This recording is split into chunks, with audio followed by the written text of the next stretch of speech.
lebbi fulɓe ina puɗɗore siilo colte mbooyi setto duujal korse morso juko silto yarkoma jolal bawte lebbi 12 farayse wiyani noon engale wiyani noon goote mala kala en jogii inde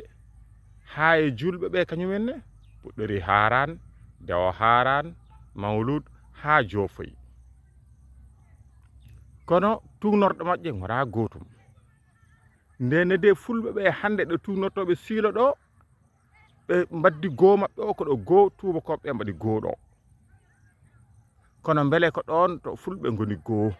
ala sabu nde wonno goo fulɓe koye ndungu fuɗɗori ndeke noon ko ma ndungu silta naatene lebbi muɗum njehen noon ha naati hen ceeɗu lebbi ɗi noon dumunnaji to tuubakooɓe pecci dumunnaji enen ɓaleɓe e dumunnaji ɗiɗi ndungu mo saha mo ganduɗa ko ndungu tawowo e saha ceeɗu enen en calima mbaɗɗen ko ndunguji 4 te ndenne de jangguinten ko ndunguji 2 joguiɗen beele potɗen abbitade ko tuubakooɓe ɓe walla potɗen abbitade koko poɗen ko ɓaari ko ɗum woni ko jeeyɗen ɗon jiitatoɗen koye meɗen walla jiitatoɗen koye meɗen koko goɗɗo jeeyi ganden noon so tawi neɗɗo tugni eko gandanɗa koko garani goɗɗo jeeyi heewani yaarude yeeso ɓamtatako yatirta tan ko caggal ndeka noon neɗɗo ina haani tugno e jeeyi muɗum nde wawa yaarude yeeso ɓamtare neɗɗo fawi koye